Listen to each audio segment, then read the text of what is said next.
예수께서 거기서 떠나 유대 지경과 요단강 건너편으로 가시니 무리가 다시 모여들거늘 예수께서 다시 전례대로 가르치시더니 바리새인들이 예수께 나와 그를 시험하여 묻되 사람이 아내를 버리는 것이 옳으니까?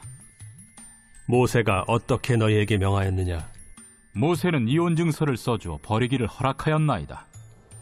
너희 마음이 완악함으로 말미암아 이 명령을 기록하였거니와 창조 때로부터 사람을 남자와 여자로 지으셨으니 이러므로 사람이 그 부모를 떠나서 그 둘이 한 몸이 될지니라. 이러한즉 이제 둘이 아니요 한 몸이니 그러므로 하나님이 짝지어 주신 것을 사람이 나누지 못할지니라 하시더라. 집에서 제자들이 다시 이 일을 물으니 누구든지 그 아내를 버리고 다른 데에 장가드는 자는 본처에게 간음을 행하며 또 아내가 남편을 버리고 다른 데로 시집가면 간음을 행함이니라. 사람들이 예수께서 만져주심을 바라고 어린아이들을 데리고 오매 제자들이 꾸짖거늘 예수께서 보시고 노하시어 이르시되 어린아이들이 내게 오는 것을 용납하고 금하지 말라. 하나님의 나라가 이런 자의 것이니라. 내가 진실로 너희에게 이르노니 누구든지 하나님의 나라를 어린아이와 같이 받들지 않는 자는 결단코 그곳에 들어가지 못하리라 하시고 그 어린아이들을 안고 그들 위에 안수하시고 축복하시니라. 자유와 기쁨의 은혜가 어떤 것인지 깊이 묵상할 수 있는 광복절 아침 말씀 묵상의 자리에 올라오신 교우 여러분, 주님 이름으로 사랑하며 축복합니다. 우리나라의 출산율이 1%가 무너진 지 오래이죠. 정부는 다양한 여러 정책으로 출산을 장려하지만 효과는 미미합니다. 궁극적인 원인은 결혼이라는 제도 자체가 다음 세대에게 그 본질적인 의미를 잃어가고 있기 때문이라고 생각됩니다. 기성세대의 이혼율이 증가하고 여러 매스컴에서 이혼을 너무 쉽게 말하기에 젊은 세대는 결혼 생활을 기대하지 않습니다. 오늘 본문은 하나님 나라의 결혼관에 대해 교훈하면서 부부 관계가 하나님의 뜻에 따라 바르게 세워가야 하는 거룩한 관계임을 교훈하여 줍니다. 예수님은 제자들과 함께 머무시던 지역을 떠나 유대 지경과 요단강 건너편으로 이동하십니다. 그리고 그곳에서 무리를 가르치시죠.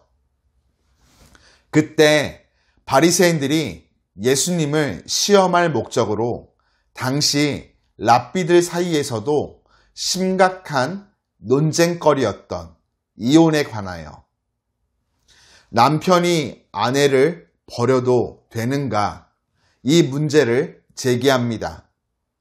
당시 이혼은 주로 남편이 일방적으로 아내를 버리는 행태로 이루어졌고 유대 사회에서 약자에 속한 여자, 그것도 버림받은 아내는 생존 자체에 위협을 당했습니다.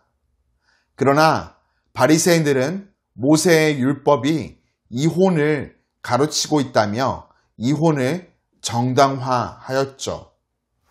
여기서 만약 예수님이 이혼을 허락하시면 연약한 자들을 돌아보고 배려하라는 가르침은 무의미한 것이 되고 반대로 이혼을 반대하시면 모세의 율법을 거스르는 것이 되어버립니다.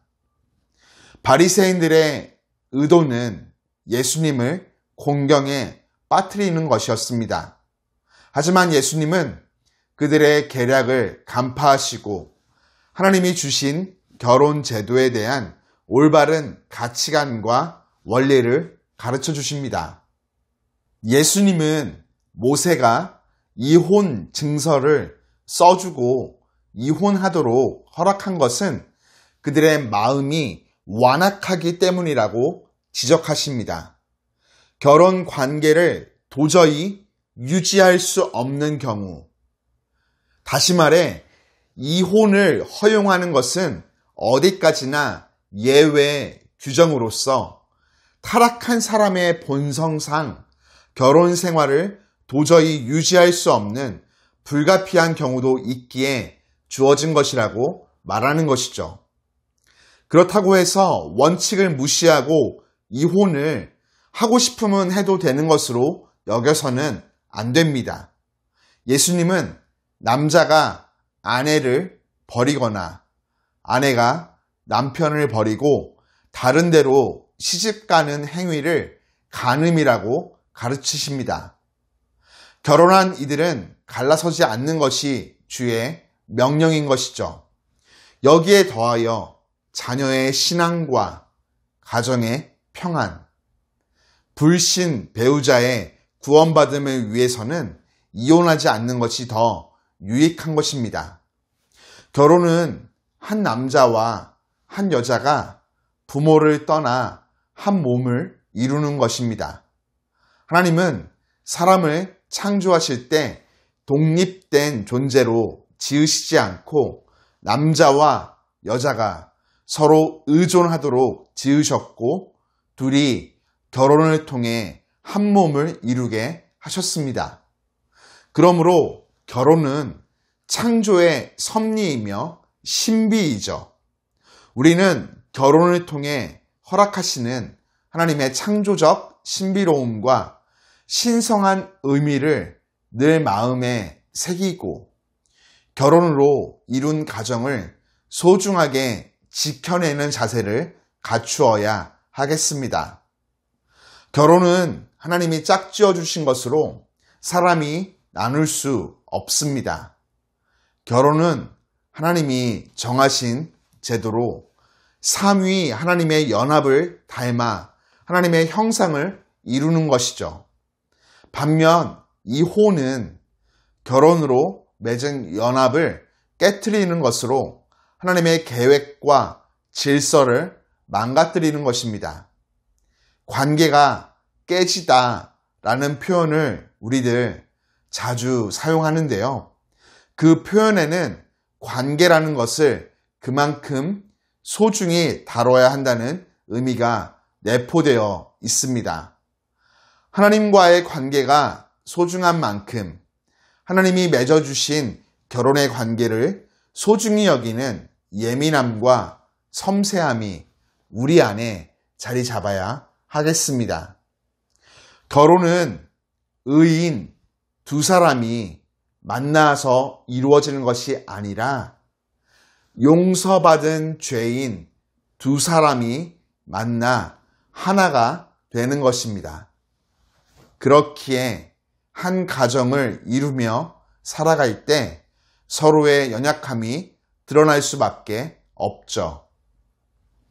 그럼에도 결혼은 하나님이 창조하실 때부터 계획하신 아름다운 관계입니다.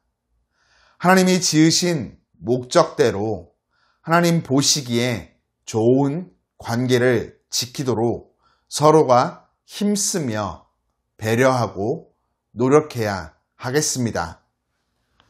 사랑하는 교우 여러분, 오늘 하나님이 나에게 허락하신 내 뼈 중에 뼈요, 살 중에 살인 나의 배우자에게 진심을 담아 사랑한다고 표현해 보심 어떠실까요? 자유를 주시는 하나님, 이 나라와 이 백성을 사랑하사 일본의 식민지 압제에서 해방하여 참 자유와 기쁨의 은혜를 베풀어 주심에 감사합니다. 우리들 그 풍성한 사랑과 은혜를 얻고 누림에 우리의 육체뿐만 아니라 영혼 가운데도 참 자유와 기쁨의 은혜를 누릴 수 있도록 말씀으로 삶을 붙잡아 주시고 발걸음을 친히 선한 길로 인도하여 주옵소서. 허락하신 말씀 붙잡고 오늘을 살아갑니다. 우리에게 허락하신 귀한 가정 소중히 여기게 하시고 배우자를 향하여 내 뼈 중에 뼈요 살 중에 살이라는 사랑의 고백을 전함으로 건강하고 아름다운 관계를 이어갈 수 있도록 주님이 이끌어 주시고 특별히 모든 가정 가운데 주님이 주시는 참된 평강과 은혜, 사랑과 감사가 넘쳐날 수 있도록 복 내려 주옵소서.